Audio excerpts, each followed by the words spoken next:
Chapter 18. Please, please, Michael begged. He lunged across Riva's bedroom, threw his skinny arms around her waist, and hugged her. Please, you're the best sister, the best! Riva struggled out of his grasp. Michael, give me a break, she cried impatiently. I'm trying to get dressed. You're going to make me late for work.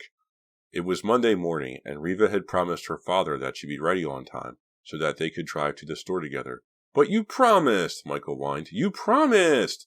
I know I promised, Riva told him, studying her face in the mirror as she brushed her hair. I'll take you to see Santa, just not today. Why not? He insisted, pouting comically, his hands on his hips like a crotchety old man. Because today isn't a good day, Riva said brusquely, adjusting her sweater, then stepping past him and striding out into the hallway. I've made my list, her brother called, chasing after her. He caught up with her at the head of the stairs, pushed his way past, and slid down the wooden banister. I said what I wanted, and he wrote it down. How many presents are on your list? Riva asked, thinking about which coat to wear. 30, I think, he said. That's why I've got to see Santa right away, before he runs out of stuff. Riva was only half listening. She was already wondering how she'd ever get through another long week behind the perfume counter. Maybe tomorrow, she told her brother, patting him on the head. His curly red hair felt even softer and silkier than hers. You're a butthead, he said angrily, and scrambled off to find Yvonne. Ready to go? Mr. Dalby appeared in the hallway, already in his overcoat. His eyes were bloodshot and tired. His expression was troubled. He's been obsessing about the break-in all weekend, Riva thought, allowing him to help her into her coat. I wish there was some way I could cheer him up. They stepped out into a gray day, heavy, charcoal-covered clouds hovering low. It's cold enough to snow, her father said, sniffing the air. It smells like snow. We haven't had a white Christmas since I was little, Riva said, climbing into the passenger seat of the BMW. Sure you won't need your car today? He asked, glancing at the silver Volvo in the garage. No, maybe I'll wait around to come home with you, Riva said, settling into the seat. The heater came up right away, the air warm and soothing. Riva snuggled deeper into her coat, watching the familiar houses roll by in the gray morning light. I might be there a while, Mr. Dalby said thoughtfully. I mean, what with the robbery and all. I imagine there will be more police around today, more questions to answer. I talked to the insurance company for an hour on Saturday and 2 hours yesterday. He shook his head unhappily. Can you imagine? On a Sunday. They were all upset because our surveillance wasn't working. I know my premiums are going up now. They slowed for a four-way stop. Small, wet snowflakes began to fall onto the windshield, sticking for just a second before turning to water. What's their problem? Riva asked, gazing at the windshield. There are just so many unanswered questions, Mr. Dalby said, driving with one gloved hand, scratching his smooth jaw with the other. For instance, how did the robbers get into the store? They broke in, right? Riva asked. They drove past her school, dark and empty. In front, someone had decorated one of the trees with a roll of toilet paper. Kids are so immature, Riva thought. No, they didn't break in, her father said, his expression troubled. There were no doors broken, no windows smashed, no sign of a break-in. And that's not the only question. He slowed to a stop at Division Street and clicked on the windshield wipers. The snowflakes hitting the windshield were larger now, sticking longer. How did they know we had a safe on the first floor? He asked, talking as much to himself as to Riva. That safe is hidden. Very few people know about it. The main safe is on the 6th floor, in my office. So, what do you think? Riva asked. She hated to see her father so troubled, so upset. Well, I have to think it could have been an inside job, Mr. Dalby said, turning down the heat a little. One of my employees. But that doesn't make sense either. If it was an employee, they wouldn't have killed the guard, would they? Ed Javers was a friendly, well-liked guy. If the robber was an employee, he most likely knew Ed, so I don't think he'd kill him. Strange, Riva said. They were nearly to the store. Javers was shot in the back, Mr. Dalby revealed, lowering his voice nearly to a whisper. That doesn't make sense either. How do you mean? Riva asked. Let's say Javers entered the electronics department and discovered the burglary taking place. Why would he turn his back on the burglars? Maybe he was running away from them, Riva thought. But she didn't say it out loud. She didn't want to think about the robbery or the murdered guard. She had her own problems. As if reading her thoughts, Mr. Dalby asked, What was all over your sweater Friday? I've been so preoccupied with the robbery, I never talked with you about it. What a scare! I thought it was blood! It was blood, Riva thought. But she was determined not to upset her father any more than he already was. It was just a stupid practical joke someone played on me, she said. Should she tell him she was pretty sure it was Hank? Should she ask him to get rid of Hank? No. Riva wasn't the most thoughtful person in the world, but even she knew that this wasn't the time. Who? He asked. Who would do such a dumb thing during work hours? Reva shrugged. Beats me. Well, I wish the person would stop, he said sternly. I have enough trouble in this store without stupid jokes. He pulled into his private parking space, shifted into park, and cut the engine. Worst Christmas season I ever had, he muttered. He was still muttering as Reva followed him up to his office. She gave him a quick kiss on the forehead, asked to deposit her coat in his closet, then headed back to the elevator to take her way down to the main floor. Hank was at his post in front of the bank of security monitors. He raised his head expectantly as she approached, but she cut him dead, sharply turning her face toward the opposite wall as she passed. The morning dragged on forever. There were few customers even though it was so close to Christmas. Ms. Smith wanted to discuss the horrible crime. That poor guard, I knew him, she said, wringing her bony hands. Reva tisk-tissed, but didn't add anything to the discussion. At lunchtime, she was surprised to see Mitch in front of her counter, wearing standard stockroom attire of faded jeans and a plain gray sweatshirt. Reva, can I see you? He asked, an urgent look on his face. Reva smiled back at him. You're seeing me? He didn't smile back. No. I mean, can I talk to you? In private. His eyes searched the long counter. Well, my supervisor just went to lunch, Reva said, studying his face, trying to figure out what he wanted to talk to her about so urgently. I'm not supposed to leave until she gets back. It'll only take a few minutes, Mitch said, his dark eyes pleading with her. Okay, well, wait a sec. Reva asked the salesgirl at the counter across from hers, a redhead named Mindy, to watch her booth. The young woman was reluctant, but Reva took Mitch's arm and hurried off without giving her a choice. Mitch led her back to the electronics department. One aisle, the middle one, had been roped off by the police. Several police officers were in the department now, along with 2 photographers, who seemed to be taking flash pictures of every display and counter. The stockroom behind the electronics department was empty. Reva shivered as she followed Mitch to a low bench in the corner.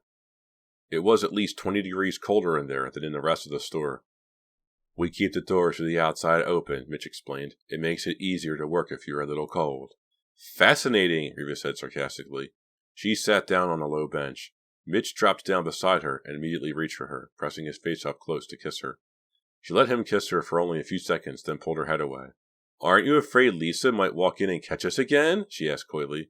He shook his head, a grin spreading across his face, the dimples appearing in his cheeks. No, that's what I wanted to talk to you about, Reva. Well, Lisa broke up with me. He stared at her, expecting a big reaction, but Reva decided not to give him the satisfaction. Why'd she do that? She asked, playing innocent. Because of you, he blurted out. I mean, because of me and you? That was easy, Reva thought, enjoying her triumph over Lisa secretly. If only Mitch weren't such a wimp, she thought, I'd enjoy this even more. But the sight of him running after Lisa the other day, ready to beg Lisa to forgive him, had made Reva decide that Mitch wasn't worthy of her attention. That's too bad, she told Mitch, pouring on the sympathy in her voice. Huh? His face filled with surprise at her reaction. Well, Lisa was really mad. But I guess it's for the best, he said, recovering quickly. He put a hand on her shoulder. I mean, after last week, I thought, well... She stared at him as if she had no idea what he was talking about. Well, since I'm not going with Lisa anymore, he continued uncertainly, I thought maybe you and I could, maybe go to a movie or something Saturday night. Reva removed his hand from her shoulder and stood up. No, I don't think so, Mitch, she said coldly. You have another date? No, she said, her face hard and expressionless, not revealing how much she was enjoying herself. I just don't think so. She started to walk back to the selling floor, but he caught up with her and grabbed her arm. You don't want to go out with me. That's the general idea, she said flatly. She stared at him until he let go of her arm and took a step back, his face red, his dark eyes wide with anger. I don't get it, he said. That's right, she replied, and smiled for the first time. You can't do this to people, Reva, he screamed, starting to lose his temper. Looks like I just did, she told him smugly. You can't come on to somebody, and, out of frustration and not being able to say what he wanted, he picked up the wooden bench he'd been sitting on and heaved it against the wall. Very impressive, Reva cracked. Ignoring his angry curses, she ambled slowly and deliberately away from the stockroom without a glance back. What a baby, she thought scornfully. What on earth did I ever see in him? When she got back to the perfume counter, Minnie was on the phone. It's for you, she told Reva after pushing the hold button. Your cousin Pam? Reva waved her hand, refusing to take the receiver. Tell her I'm not in today, she said. Tell her you haven't seen me. Minnie hesitated for a moment, gave Reva a curious look, then spoke into the phone, giving Pam the message. I don't feel like having a boring lunch with Pam today, Reva thought, glancing at the big clock on the far wall, next to the Christmas tree. Pam is such a downer. She'll just want to complain about her life. She's always making me feel guilty for having more than she does. Well, I'm just not in the mood to feel guilty today. Not about Mitch and Lisa. Not about Pam. Mindy was off the phone now and hurrying across the aisle to her counter. That package? It came for you, she called back to Reva, pointing. Reva turned to see an enormous brown carton behind her in the cash register alcove. The carton was nearly as tall as she was. It wasn't gift wrapped, but it did have a wide red ribbon tied around it with a large bow on top. Oh no, Reva thought dispiritedly. Another stupid practical joke. Who was doing this to her? What kind of dumb, obnoxious gag was it this time? Shaking her head, she found a pair of scissors in the supply drawer beneath the register, cut open the carton, pulled back the lid, and peered inside. It took her a second to realize that she was staring at a stiff, folded-up human corpse. Then, still gripping the carton lid tightly with both hands, she started to scream. Chapter 19. Reva was still screaming when Ms. Smith appeared. She and Mindy pulled Reva away from the carton and peered inside. It's a mannequin, Mindy shouted. Reva didn't seem to hear her. It's a mannequin, only a mannequin, Ms. Smith repeated, taking Reva firmly by the shoulders. It sure looks real, Mindy said, shaking her head. Reva, trembling all over, watched in silence as Mindy tilted the carton onto its side and pulled out the lifelike mannequin. Who sent this? Ms. Smith snapped angrily, staring at Reva as if accusing her. Reva was still too overcome to speak. The mannequin stared up at Reva with wide, pale blue eyes, a wry smile painted on his face. It looks as if it's laughing at me, Reva thought. Everyone is laughing at me. I've made a complete fool of myself. But it looks so real, so dead. Look, there's a gift card, Mindy exclaimed. She pulled a small white card off the mannequin's wrist. Ms. Smith grabbed it out of Mindy's hand and tore open the envelope. She read it silently to herself, then held it up to Reva. In scrawled block letters were the words, Happy Holidays from a Friend. What's going on here? Reva wondered, staring at the card. This isn't funny. This isn't funny at all. When she raised her head, she noticed a blur of faces. The perfume counter was surrounded by a huge crowd of people, their expressions troubled, curious. All of them were staring at her. Who sent this? Ms. Smith asked, her voice shrill and accusing. Is this some kind of joke? What an awful joke, Mindy said with disgust. The mannequin continued to stare up at Reva, the wry smile frozen on his pretty painted face. The store suddenly got much noisier, the voices around her rising in a wave, as if the volume had been turned up. The circle of onlookers seemed to close in. The ceiling came crashing down. The floor rose up to meet it. No, please! Reva had to get away from the crowd, from their eyes, their chattering voices, away from the cold, staring body. Straight-arming Mindy, she pushed out of the alcove and kept running. Reva! Reva! She could hear Ms. Smith's shrill, alarmed voice behind her. But she didn't stop, didn't turn around. She kept running blindly through a blur of startled faces, not sure where she was running, just running away. Happy Holidays from a Friend. The words on the card followed her down the aisle. Someone is trying to frighten me, she realized. Someone is trying to terrify me. Who could it be, she wondered, and why? Why are they doing this? And just how far will they go? Mr. Weekly, the collar of his worn leather jacket pulled up around his neck, padded through the living room and stopped at the front door. You kids need anything, help yourselves, he said. Thanks, Mr. Weekly, Pam said uneasily. She was sitting on the edge of the worn couch, Clay beside her. Mickey was standing at the window, staring out at the snow-covered trees. Where are you going, Dad? Mickey asked. The roads are pretty slick. Just down to the corner for a few beers, Mr. Weekly replied, pulling open the door. I think I can make it. I'm not entirely feeble, you know, he added sharply. He slammed the door behind him. Through the window, Mickey watched him make his way down the drive on foot, heading no doubt to Pat's, a dreary little bar just half a block away. Has he improved any? Pam asked Mickey. His spirits, I mean? Mickey shook his head. He goes out for his beers now instead of downing them at the kitchen table. Call that an improvement? He continued to stand at the window for a while longer, then joined his friends across the room. He slouched low into a folding chair and sighed. I keep expecting a knock on the door, he said quietly. You mean the police? Pam asked, automatically checking the door. Yeah, Mickey replied. It's been 3 days. I can't figure out why we haven't been caught yet. Maybe we're not going to get caught, Clay said, breaking his silence. He'd been staring at his sneakers since he'd arrived about an hour before. Maybe we got away with it. He narrowed his gray eyes and stared at Mickey as if challenging him. Mickey glanced at Pam and didn't say anything. We got away with murder, Pam muttered, thinking out loud. We didn't murder anybody, Clay insisted loudly, jumping to his feet and pacing. I told you, my gun wasn't loaded. Sit down, Clay, Pam said, slapping the couch cushion. I only meant... Somebody else killed the guard, Clay said heatedly, jamming his fists into his jeans pockets. He wouldn't say anything more. And somebody else got $25,000, Mickey added glumly. Yeah, and we left with what we came in with. Nothing, Clay shouted, working himself up into a rage. Did you talk to Maywood? Pam asked calmly, her hands clasped nervously in her lap. Did you find out what happened to him Friday night? Clay shook his head as he paced to the window, kicking Mickey's old spot and staring out at the thin layer of new snow. Less than an inch had fallen during the day. I tried calling him at Dalby's. They said he called in sick. When I tried his apartment, there was no answer. If he was sick, wouldn't he have called you? Pam asked, playing nervously with the frayed fabric on the couch arm.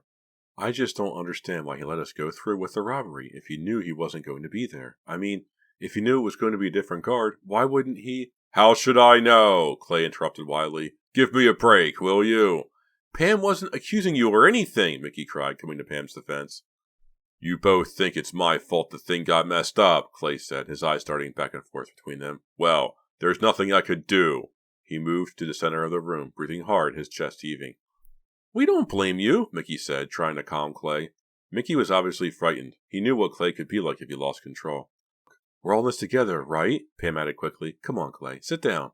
He crossed his arms over his chest, refusing to budge. Did you call your cousin? Mickey asked Pam. Does her father suspect anything? Does he know anything? I tried to reach her around lunchtime, but the girl at the perfume counter said she wasn't there, Pam said, making an annoyed face. I think I heard her in the background before I was put on hold. She just didn't want to talk to me. Because she knows that we... Mickey couldn't finish his question. Nobody knows anything, Clay insisted loudly, as if trying to convince himself.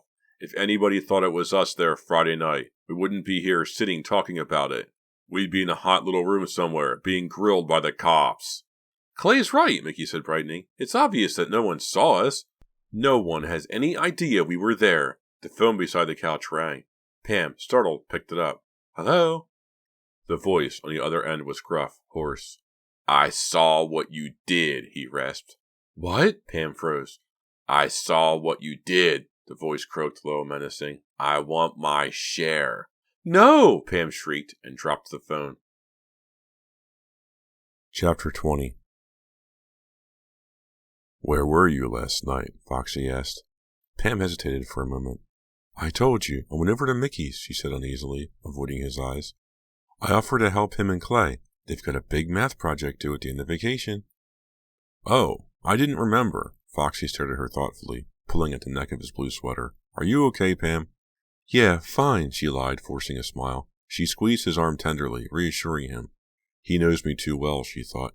He can tell that something is troubling me. If only I could tell him, but I won't. No way. No way I want him to get involved. It was Tuesday night. Pam's parents were out grocery shopping, and she and Foxy were sitting on the living room couch. Some sitcom was on the TV across the room, but neither of them was paying any attention to it. How's work? Pam asked, trying to change the subject, trying to get Foxy to stop her from studying her so intently. He shrugged. Not bad. It has its enjoyable moments, he said. How come you've been hanging out with Clay and Mickey so much? She smiled at him, trying to cover up her uneasiness. Foxy, you're not the jealous type, are you? She asked, taking his big hand between hers. Maybe, he replied, returning her smile. It's just that you've been so busy, she told him, trying not to sound defensive. He started to say something, but the phone rang. She got up, crossed the room to turn down the sound on the TV, then picked up the phone from the low table near the hallway. She recognized the gruff voice immediately. I want my share, he whispered in her ear. He knows where I live, Pam thought. He knows who I am. She glanced across the room at Foxy, who was watching her, who must have seen the horror on her face. I want $10,000, or I'm telling the police, the voice rasped. What do you mean? Pam asked, her voice trembling. She turned toward the wall, hoping Foxy wouldn't hear. I saw you, the voice said. I saw you kill the guard. I saw everything. No, we didn't, Pam shrieked. We didn't do it. Across the room, Foxy jumped to his feet. The caller ignored Pam's outburst. I want $10,000 to keep quiet, he rasped. I'll be coming for it soon. But we don't have any money, Pam cried. She was talking to a dead phone line. He had already clicked off. Pam. She was startled to discover that Foxy was standing right beside her. Pam, what is it? Who was that? Oh, Foxy, she cried and fell into his arms. He hugged her close. What? What? Tell me, he insisted. I'm so scared, she confessed, her head against his chest. So scared. Who was that? He repeated. What's happening, Pam? She had to tell him. She was too frightened to hold it in any longer. He led her back to the couch, and they sat down. He held her arms tightly. Foxy, you're not going to like this, she began, and then told him the whole story. She started with the night at Mickey's when Clay revealed his plan for robbing Dalby's. With a trembling voice, she told him about the robbery, how it went wrong, how the guard was shot, how they fled and just narrowly escaped before the police arrived. Even though they were alone in the house, she whispered, leaning in close to him. All the time she talked, she studied his face for the disapproval she knew would be there. But Foxy's face revealed only concern mixed with disbelief. He listened to the whole story in silence. Then, when she finished telling him about the raspy voice demanding $10,000, he let go of her. His expression changed. His dark eyebrows lowered over his dark eyes. Pam, he said, I'm so sorry. She had managed to hold herself together till then, but now her shoulders heaved and she began to sob. Foxy reached out to comfort her, but she pushed him away. She wanted to cry. She wanted to sob and scream and kick. She'd been holding in for too long, much too long. But to Pam's surprise, the feeling passed quickly. She dried her cheeks with her hands. She smiled guiltily at Foxy and apologized. I didn't want you to know any of this, she admitted. I wasn't going to tell you. I'm not surprised about Clay, Foxy said thoughtfully, but you and Mickey. I just got so tired of being poor, Pam cried, and so jealous of Reva, I guess. I don't know, Foxy. I mean, I have no excuse. I was stupid. I went along with it. She stood up suddenly, gripped by one thought. What am I going to do now? This creep who just called, he knows where I live. He's very frightening, Foxy. You have to go to the police. Tell them everything. Just what you told me, Foxy said. No, I can't, she shouted. Don't you see? The police won't believe us. I'm amazed that you do. But Pam... No, she cut him off firmly. We can't tell the police that we were there, but didn't kill the guard or take the money. They wouldn't believe us in a million years. Besides, Clay would never agree to go to the police. Foxy got up off the couch and grabbed Pam's hand. Let's go see Clay, he said. A few minutes later, they were in her mother's car, driving toward Mickey's house, where Clay and Mickey were hanging out as usual. Earlier in the day, the snow had started to melt. Then the temperature dropped again, and the roads froze over. Foxy gripped the passenger door handle tightly as the car slipped across the ice. Can't you drive a little slower? He asked nervously. I'm only going 15, Pam told him, and I'm still sliding all over. It's really treacherous. Maybe we should turn around and go back. No, he insisted. We're almost there. We've got to talk to Clay and Mickey and figure out what you're going to do about this blackmailer. You're being very understanding about this whole thing, Pam said, pulling out of a skid. I'm a saint, remember? Foxy cracked, holding on to the door handle for dear life. They slid most of the way to Mickey's house, where Pam parked by the curb. To walk up to the front door, they had to lean into the frigid north wind. Mickey was surprised when he saw Foxy. Hi, how's it going? He asked Foxy, staring at Pam. He knows, Pam told Mickey. I told him all about it. Let us in. It's freezing out here, Foxy cried. Isn't much warmer in here, Mickey said, shaking his head. I don't think Dad paid the heating bill. They stepped into the small living room. Yo, join the party, Clay said glumly. Clay, I got another phone call, Pam said anxiously, the words spilling out of her. The same guy with the croaky voice? He says he wants $10,000. He says he saw us in the store. He says he's coming for his $10,000 real soon. Clay didn't react at first, just stared intently at the window. Then he looked up at Pam and in a low, calm voice said, Whoever he is, I'll kill him. The quiet way Clay said that frightened Pam as much as anything that had happened. It was something people said all the time. I'll kill him. I swear I'll kill him. It was something said in anger, an empty expression. People never really meant it. With Clay, it was different. Clay didn't say things he didn't mean. It was one of the scary things about him. Clay, you're kidding, right? Pam said, more of a plea than a question. Please, promise me you're kidding.